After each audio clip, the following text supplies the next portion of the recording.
The campfire is crackling again, and we have another episode of Gravel Union Talks. Welcome everybody to episode number 3. This is an initiative of Gravel Union, the website for gravel riders. My name is Carlo Van Nistelrooy, and Ollie Townsend is busy behind the switches in the UK, managing everything. And we have a very special guest today, Erwin Sikkens, gravel adventurer, photographer and member of the Gravel Alliance. We're going to chat for half an hour or so on gravelish topics and get to learn our main guest a little bit better. A coffee and a beer are at hand, hopefully. We'll touch upon different topics.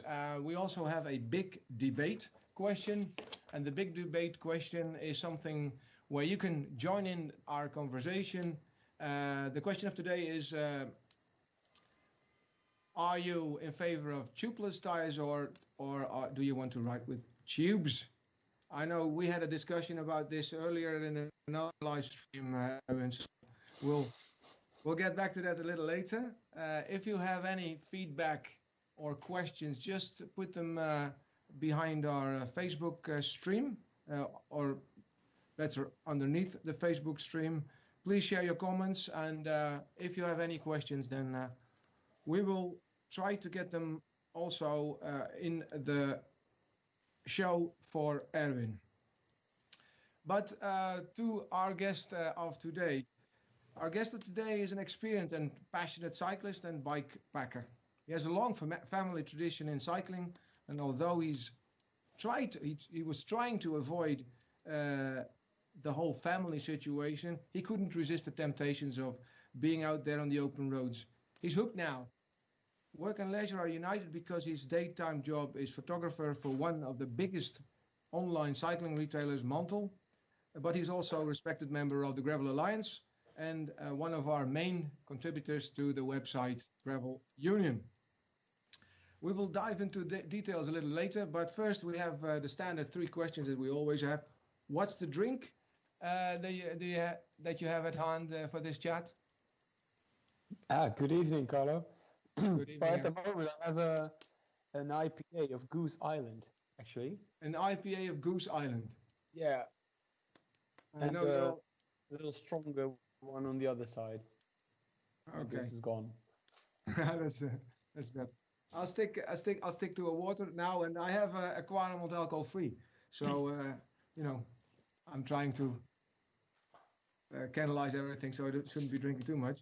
What was the last song on your playlist today? I think it was a song by BBO, but I don't know which song. I have a remark for Ollie. I hear something in the background. Maybe it's your microphone, Ollie. And what's the book you're currently reading? Or no books at all? I think the last book I read is probably a cycling book, but I don't really read cycling like books at all. I read a lot of websites. I do. Oh, you keep your reading to the online bit. Okay. Yes. We'll have some great pictures because you are a photographer, obviously, and but we have also some pictures that of your of your earlier years up to the situation right now. I have a few short answered questions just to get to know you a little bit better. Then we'll dive into things a little later. What's your preference? Gravel riding, backpacking, or gravel racing? I'd say the first 2. Both gravel riding and bikepacking. Gravel racing, not so much. But to choose between the first 2, that's hard because I like both a lot. We'll talk on especially on the bikepacking advantage that you had a little later in this episode, because you did some great things to Rome and Scotland, but we'll get back to that later. What do you prefer, riding alone or riding with a bunch of friends? Definitely friends. Yeah. You're a social rider. Yeah. I do know those people that like to empty their heads on the bike, but that's not me. I'm a social guy. Okay. What's the longest distance you ever did on a gravel bike? On a gravel bike, I think the 200-mile dirty cancelled ride I did. So that's a couple of weeks back. Exactly, like 320 kilometers, something like that. Well, that's a long distance. It's a long haul. What's your preferred wheel size? To get a little bit more technical. 650B. I like the bigger tires in the bike because I think speed is overrated. Okay, so yeah, that's. You already said you're not a racer, so that makes sense. And electronic or mechanical shifting? I have electronic GRX on both of my gravel bikes, so definitely electronic. Yeah. Okay. What's the tire size that because you were mentioning 650B because of the tire size? What's the tire size that you ride with? I have two gravel bikes, but I have 47 millimeters on my 650Bs. Okay. And are you a guy that likes to plan everything in when he's going out for a ride, or do you just go out there and see what will happen? Well, I like to think the last, but it's a lie because I plan a lot. I actually do. And that's mainly because I want to make sure that I'm going to see the nice places out there. And I know that you're also an organizer. You like to organize stuff also for others, because I see a lot of your stuff on Strava and Komoot, and I see a lot of things well prepared. It's true. How many bikes do you own? Well, I have two gravel bikes, a 3T Explorer and a Bomb Track Hook 2, both kitted with GRX. And then I have a road racer, a Canyon. I have an adventure bike, more like a touring adventure bike from Giant. And then, of course, I have a normal city bike. So 5. Like every Dutch guy, he owns a lot of bikes. Exactly. Always one short. What's the last time you cleaned one of those bikes? We need to check whether you're a tidy person or not. A couple of weeks ago. So you're not as the fanatic that every time that when he goes out riding cleans his bike. No, I believe that bikes are meant to be used, and that with usage comes mud and dirt, and I love a good dirty bike. Okay, I can relate to that, to be honest. Okay, we have some great pictures that you sent in, so we're gonna look at some of the pictures that you brought to us, and you can tell us a little bit more about your background and cycling history, because you were a gravel biker now, but tell us a little bit more about where you come from as a cyclist. I started my cycling career, if you can call it that, in road racing. Not necessarily racing, but road riding on my road racer. That's the picture of it here. This was in Luxembourg. I think that took flight when I took a job as a photographer at Mantel, which is a big cycling web shop. So there's cycling fanatics over there, and you kind of make cycling friends really easy over there as well. So road racing was definitely my first love. But I was the kind of guy that went into gravel quite soon, but then on my road bike. But when was this, when you started your road biking? I think it wasn't that long ago, actually. I think it was like 2009 or something that I actually really started riding my bike.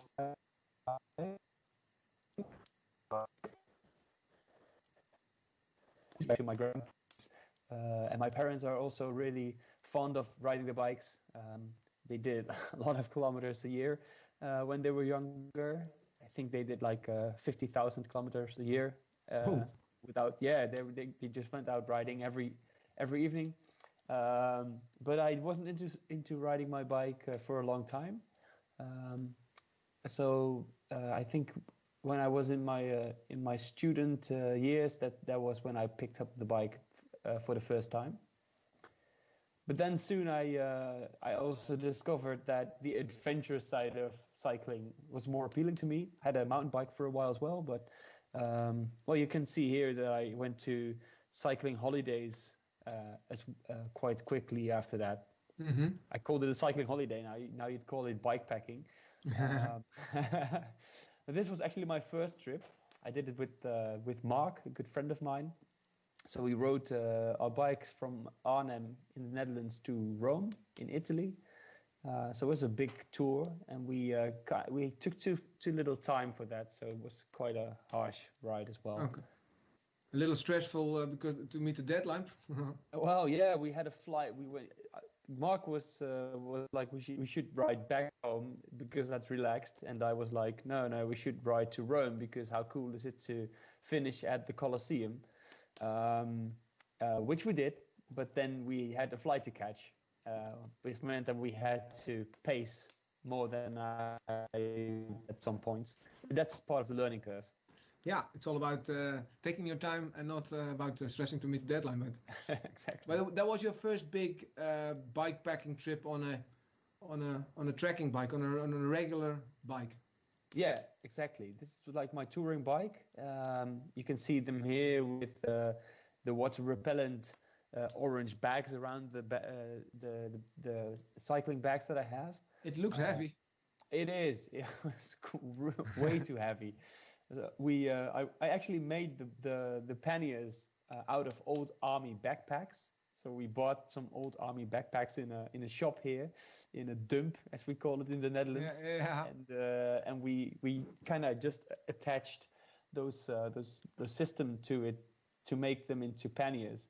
And well, we overstuffed them because I didn't know what to bring. And then when you have no experience, you bring way too much the first time. So I actually, one of the things that I, for instance, brought was actually an adapter, like for power, for camping power, that I actually took in my pannier, and it didn't fit, so it stuck out of the bag. And nowadays, I would never bring something as unnecessary as that. Talk about I think you also have a video of your of the trip that you did with Mark. Maybe we can have a look at that, and because it was your first big or your first ever trip. What did it bring you, and what did you learn from it? Well, I think this adventure was mainly a road adventure still, but I was riding on a giant off-road, which is basically a mountain bike without any suspension. And what I learned from this is that the bike is a perfect tool for adventures, and also adventures right from your doorstep. Because what we did in this trip was just take the bikes, put luggage on it, and just ride away from home. And well, it sounds logic. If you keep riding, you'll end up anywhere. But it was to experience that and to actually end up riding the bike all the way to Rome, which is quite a distance from where I live. How far is it? 1,400 kilometers, probably. I don't know actually. I think it's more like 1,600 or something like that. So it's quite a distance. Actually, when we passed the Italian border, we were only about halfway. So that's quite. That says a lot of how far. This is actually us crossing the Italian border. We're quite happy then. Yeah. But then we still had like half the trip to go because Italy is quite long. But it was your first trip. Then you decided to do this more. So it really inspired you to go on.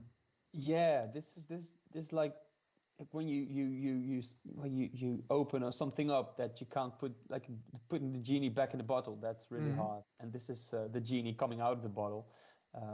So the experience I took from this, that adventure on the bike, that really stuck to me. And after that, I kind of got that taste. And the year after, I wanted to do this again, but I didn't have any friends at that. I did have friends, of course, but I didn't have anyone to join me on that adventure. So actually, what happened is I went on this picture that's showing up now. It's I went to Scotland, to the Scottish Highlands. I always wanted to go there, and but since I didn't have anyone to go with, I just went alone. So that's a next step in adventure biking, is to just be out there in the landscape and just you and your bike. And that's an amazing experience as well. Still overstuffed, by the way, as you can see. Brought a big, like a way too heavy tent and too heavy mat and too heavy sleeping bag and everything too heavy and too many clothes. And but it was a really great trip. Yeah, I got a question of Kenny. Kenny is an insider, and he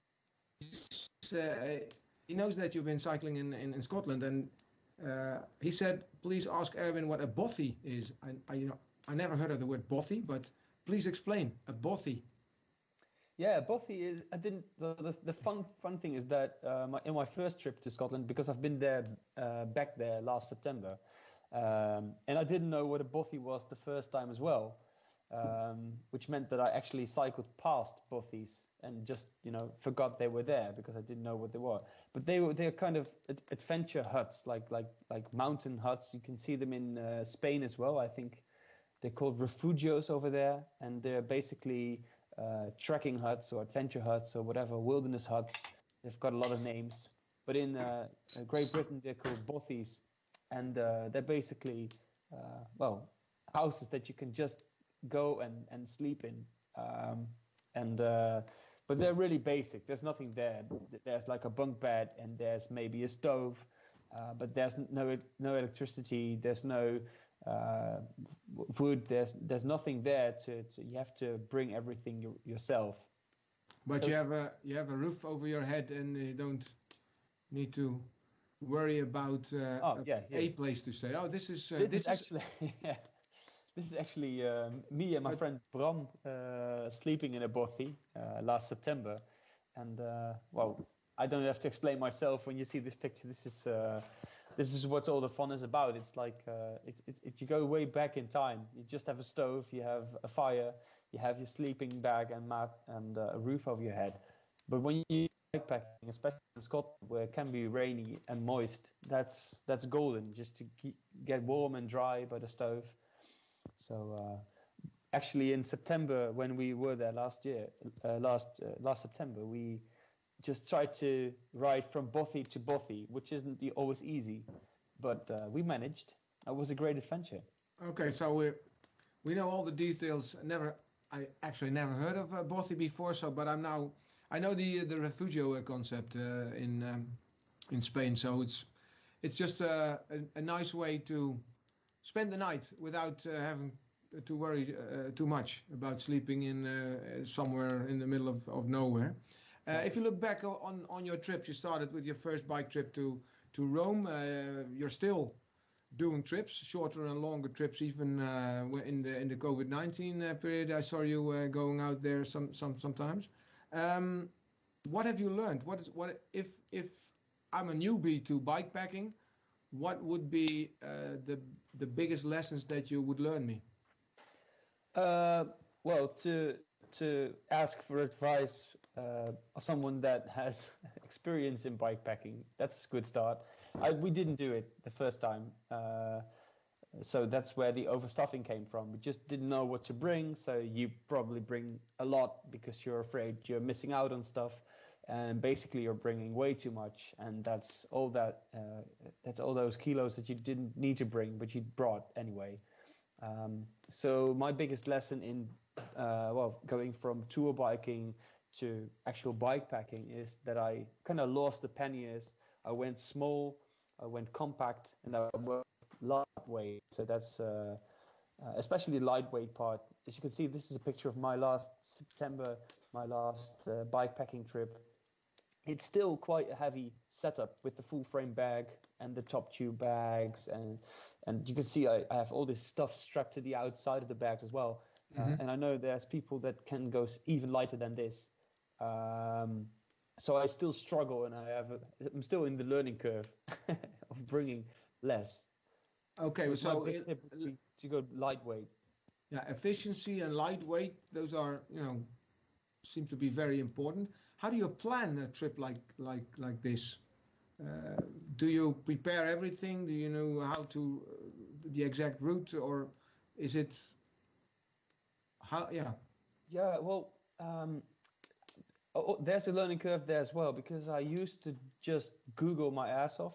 Just Google Maps is a great source for anyone just to see pictures and to see with the satellite image where our mountains are, where lakes are, etc.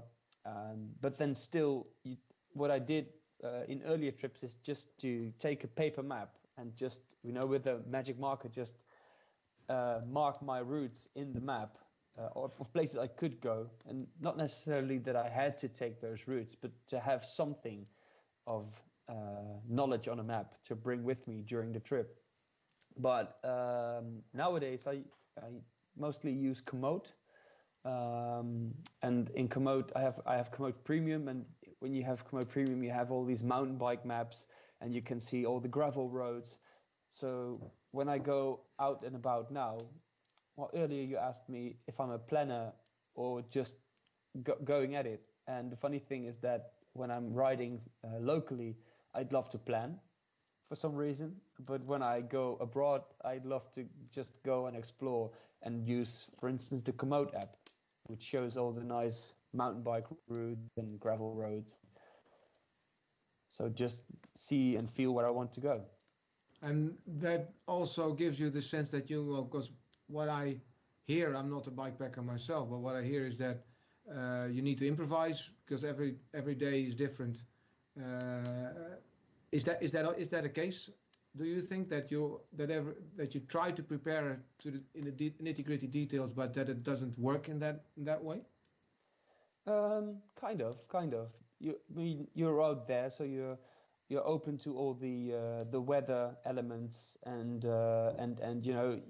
you're going to places that you've never been before. So you might think that there's a path there or that there's no fence or whatever, but there's always surprises along the trip.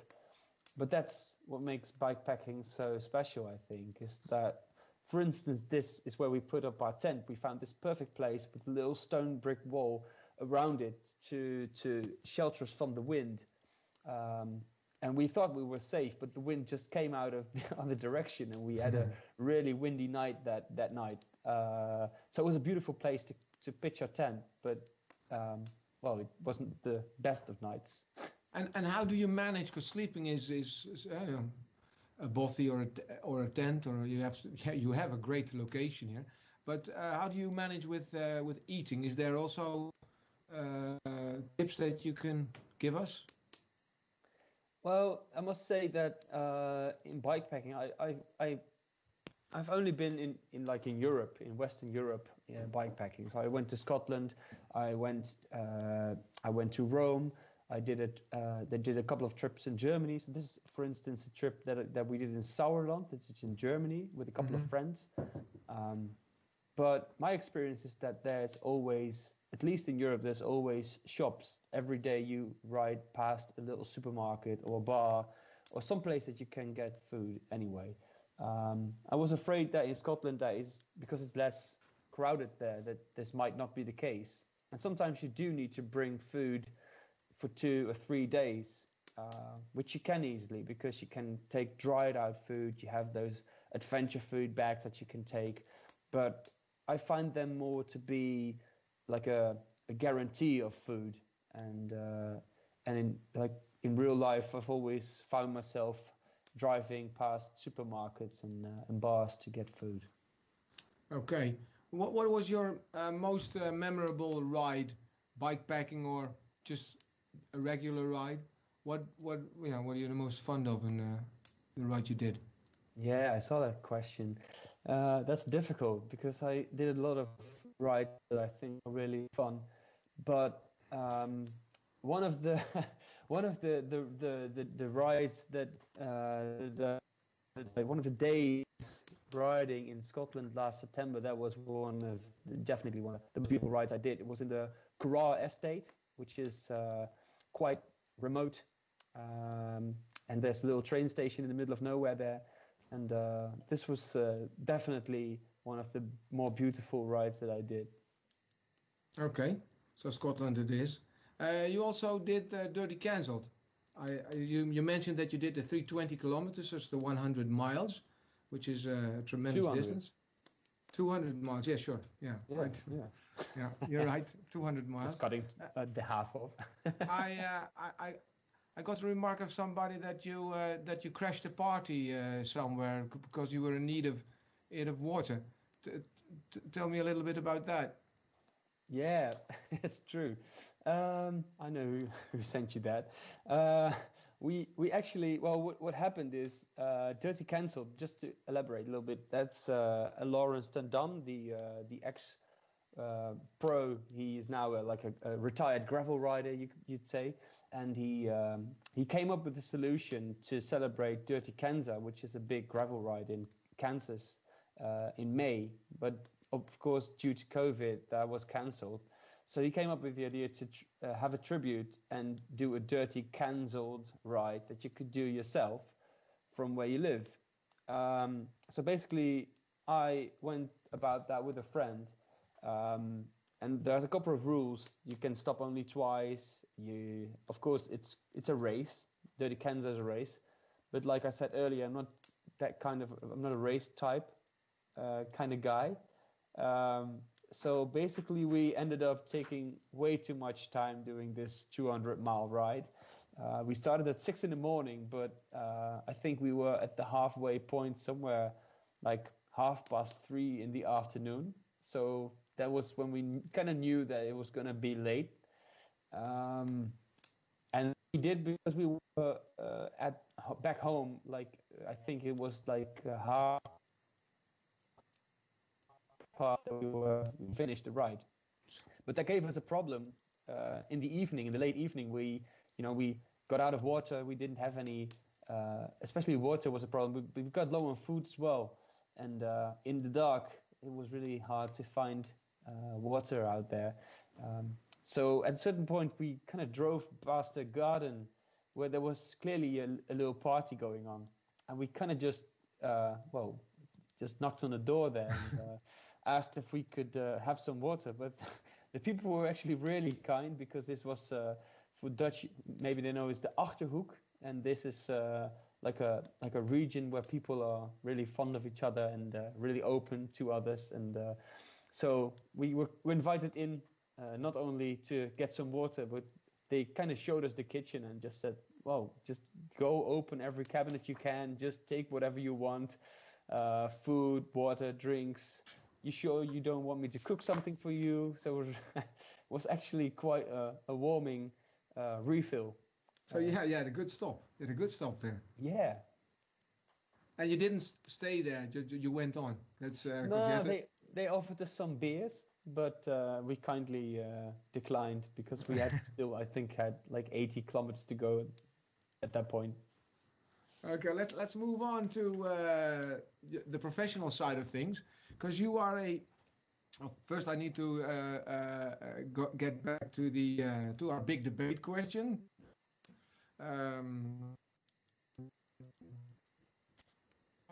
On Facebook, big debate question of today is tubeless or tubes. So the heart for tubeless and the thumbs up for tubes. You are a professional photographer for Mantel. That's a Dutch retailer who's, I think the web shop is also available in the UK and Germany and other countries. But what do you do as a photographer, and how do you end up being a photographer at the web shop? Yeah, I am a photographer for Mantel, which I ended up there actually because I was doing photography already, but I wasn't feeling what I was doing. I was doing a lot of weddings. I was doing a lot of photography, business photography, but it was businesses that didn't really appeal to me.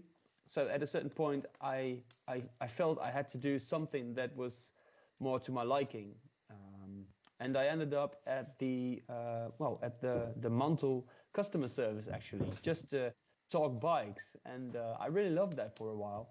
And then when I was there, it's quite a big company, but it's grown over years as well. And I was just at the right time I was in, because with the growth came also the need for photographer, in-house photographer, because of course the webshop has a need for a lot of product photos, but also normal like shoots. So basically, I applied, and I was just like at the right time, at the right place, and I got the job. But do you, because is it you do all the product shots that you see when you visit the web shop, but you also do shoots? So you have both inside in the studio and outside. Yeah, exactly. Okay. So there's basically like a lot of product photos for web shop, or they're delivered to web shops by the brands themselves. But we try to make a lot of the product photos ourselves as well, just to add to the product photos that are already there. Or sometimes the product photos are just not that good in quality, so we can try and better that ourselves. But there's also the need for pictures to use in banners on the website, on social media. So there's a lot of pictures as well that we can use in shoots. So that's also part of the job. And I know that you have when you go out, because we have some experience together in shoots.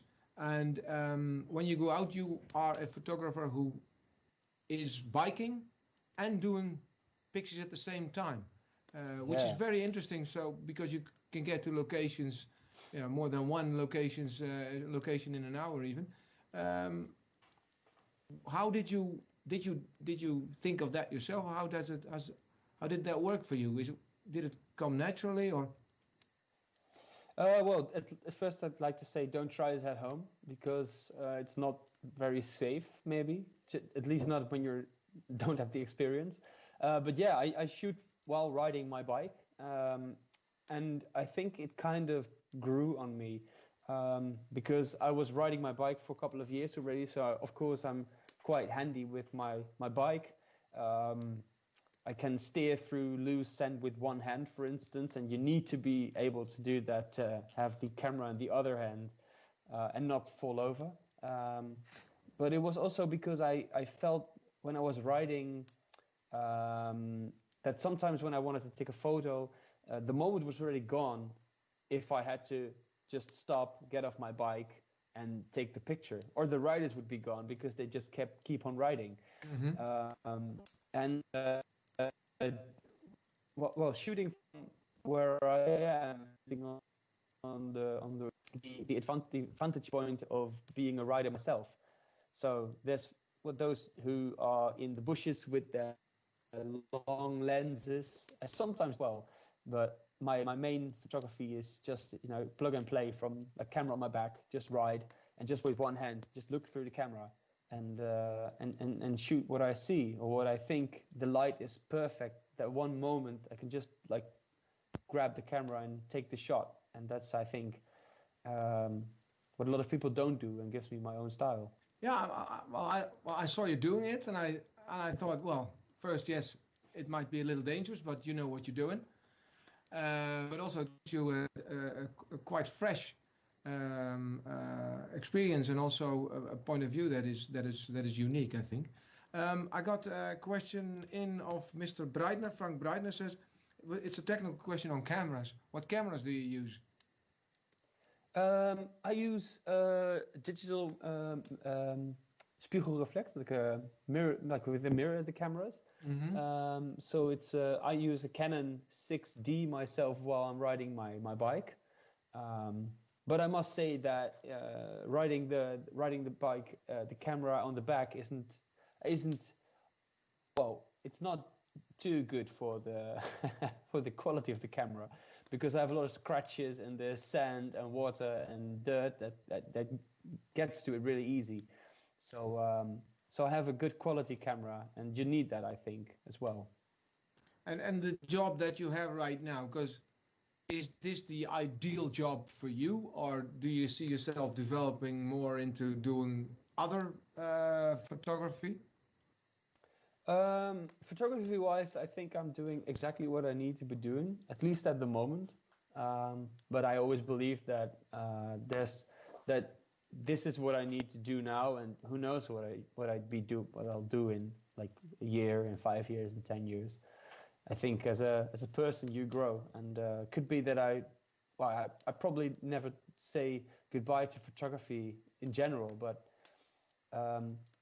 like a couple of years ago, photography was the main thing, and now I kind of slide to riding the bike, having adventures, and then the pictures that I take are more or less they help me with the riding and telling the story. Yeah, well, I agree, because what I see from the outside is that you combine the both. Actually, what we talked about just now, you shooting from a bike is what you're all about. Is you ride your bike and you're a photographer. So it's I like the combination. Gravel Alliance. You're also a member of the Gravel Alliance. Tell us a little bit more about the Gravel Alliance. Yeah, I am. The Shimano Gravel Alliance. Lucky enough to be part of that, because it's like their gravel club. It's a community. It's to raise awareness in the community of gravel riding, and basically it's me, but it's also a couple of other people. It's actually we're with, I think, 8 people, and we're from the whole of Europe, and all kinds of types of riders. Basically what we're doing is ride our bikes, have fun, and share the gravel love with the community. And because partners are from all of Europe, you're the Dutch one, and then you have people in what countries? Yeah, well, I'm I'm the Dutch one. Yeah, there's another Dutch one. He's called Gijs Bruinsma. He's also part of the Gravel Alliance. Then there's a couple of Brits in there. There's Catherine and Kelly, and also Josh Ibbett, who actually won the Transcontinental race once a couple of years back. But there's also this French guy, Simon. He's a great guy as well, by the way. And then there's 2 German guys, Florian and Stefan. And then finally you have the Italian guy, Omar Di Felice, who is actually at the moment riding a crazy adventure in the Alps. Way too many mountains in way too short of a time. And the thing is, we're from all these different countries, but the most important thing is, I think, that we're all different kind of riders, because gravel riding is not this one thing. It's not just riding gravel roads on a bike. There's I'm a bikepacker myself, but there's and Catherine, for instance, also a fanatic bikepacker. But there's also those who are more to the rough mountain bike side of riding gravel, or maybe just mountain biking on a gravel bike. But there's also the gravel races in this group of people, which I'm definitely not. But like I said, Josh won the Transcontinental race, and for those who don't know, that's a big stage race throughout Europe. You have to make your own route, and it's a really tough race with really little sleep. So to finish it is something I could probably never do, but to win it is whole nother thing. So it's a very diverse bunch of people. They all have in common that they do gravel riding, but they have the whole spectrum of from racing to gravel riding and bikepacking. Which is exactly. And what have you done for the Gravel Alliance so far? Maybe the plans are a little changed because of the COVID situation. I'm not sure, but yeah, well, I had a lot of plans, of course, riding events, because that's one of the benefits of being in the Gravel Alliance, that you can that they send you out to ride events and share the love and tell people about events also for the Gravel Union website. But due to COVID, of course, there's a lot of gravel events that were cancelled, unfortunately, and so I haven't had the good opportunity to ride a genuine gravel event this season yet. So not for the Gravel Alliance at least, because I was riding, of course, last year and year before. But I did do a lot of local exploration and local riding, as well as some of those crazy adventures like Dirty Cancelled that I participated in. And so basically what I'm doing these days is tell people about my local exploration, share routes as well. I saw my Komoot account grow in numbers that almost exceed my Instagram following. So in a short time. So I think people are really fond of the routes I share with them. And I love to share those as well. So, and then tell stories about these routes and riding solo a couple of months back, for instance, and telling those stories on Gravel Union. But I really hope that gravel events will be back soon. If you haven't checked out Erwin's articles on Gravel Union, please do so, because they're lovely and obviously have some great pictures as well. What's on the calendar for the next 6 months?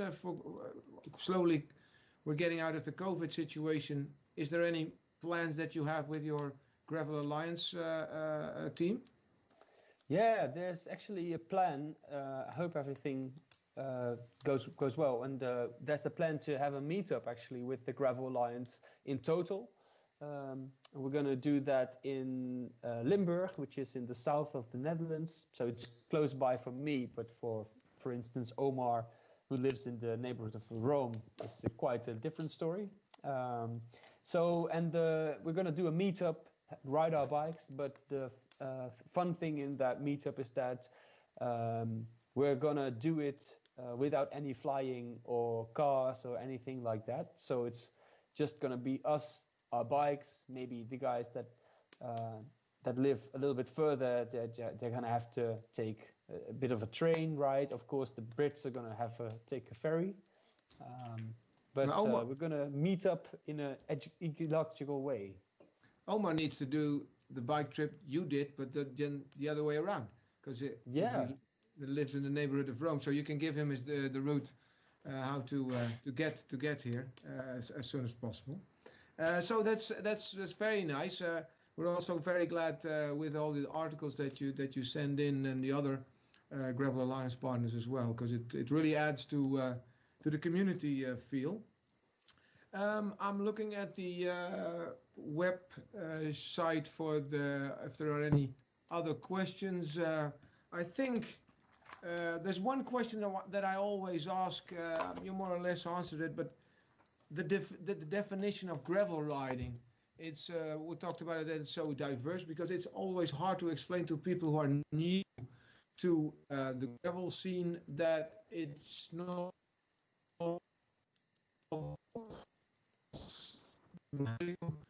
what's in your opinion is a good question, because I think that when you define gravel riding, that you can say that it's literally riding on gravel, but I think that's too clinical of an approach, because I think riding gravel or gravel riding is the big gap that is everything between road racing on the one end and mountain biking on the other, that means from just racing gravel, going off-road more, to all the way to people riding single tracks on their gravel bikes, bike packing when you strap some bags onto the bike. So it's this whole spectrum of adventurous riding on thick tires. And what is because I know that there's some discussion on, especially on gravel racing. UCI maybe is getting involved in a series of events. How do you see that? Is that something, because you're not a racer, you're not really concerned with, or because some people say it's we're as a gravel community, we should we should stick to our community, and we shouldn't get too commercialized by UCI having races all over the place. How do you see that? I think first of all, it's unstoppable. If something gets too popular, of course, it's gonna go mainstream, which I don't think is a bad thing, as long as the values in the sport get maintained, and values in gravel sport. Well, if you can call it a sport, that is, it's for instance, if you go to a gravel event, a genuine gravel event, it's not just about riding gravel. It's not just about the actual riding. It's also about the atmosphere and the party after. It's about the campfire, which is lit in the background as well now. It's about the beer. It's about the people, and a lot of road events, like road rides. I kind of see people, going there with their road racer, ride the ride, and just, put the bike in the car and go home afterwards. And that's not gravel. So I hope that at least part of gravel remains this social thing that is now, that you go to parties where you ride gravel instead of just clean gravel riding and going home. Yeah, so I understand. So competition is not the issue. It's about, well, respecting the culture and also the togetherness of riding, because you can ride hard and you can do a race, but at the end of the day, the atmosphere of doing things together is important for the gravel scene. Exactly. If you look at, for instance, Laurens ten Dam, the ex-pro, he's going into gravel racing now, and I think he had this whole plan of doing Dirty Kanza and a lot of other Belgian waffle ride, a couple of those American gravel races, and he was going there to race and to compete.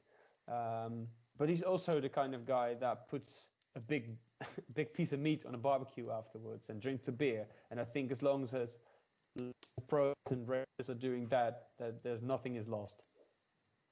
Well, that's, I think, a good perspective on things. So I'm looking at my WhatsApp and on the Facebook screen if there are any more questions.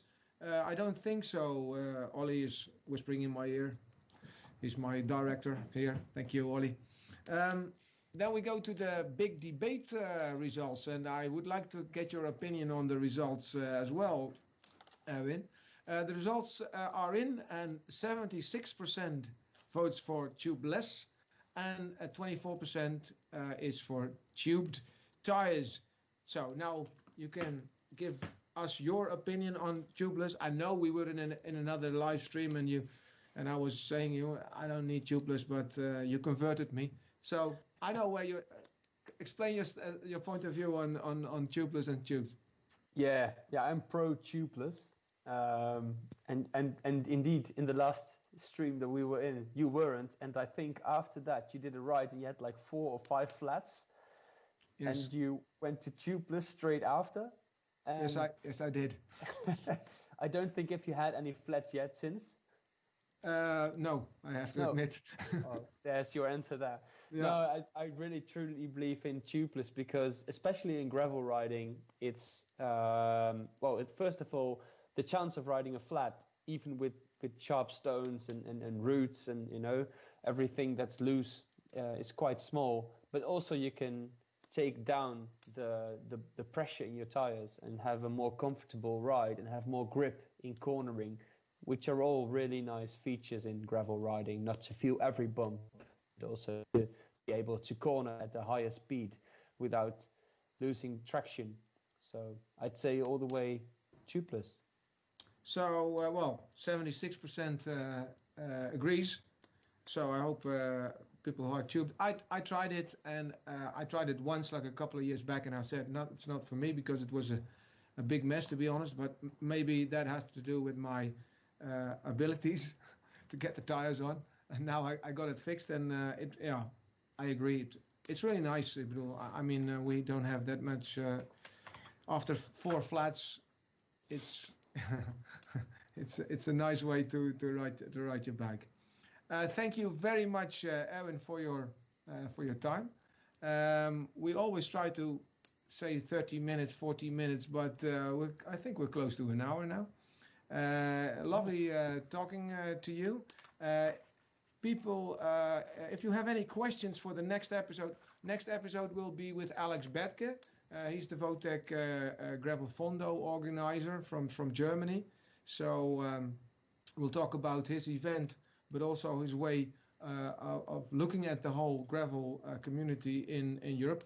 Votec Gravel Fondo was one of the first gravel events outside of the UK. UK was, they were a little before the other events.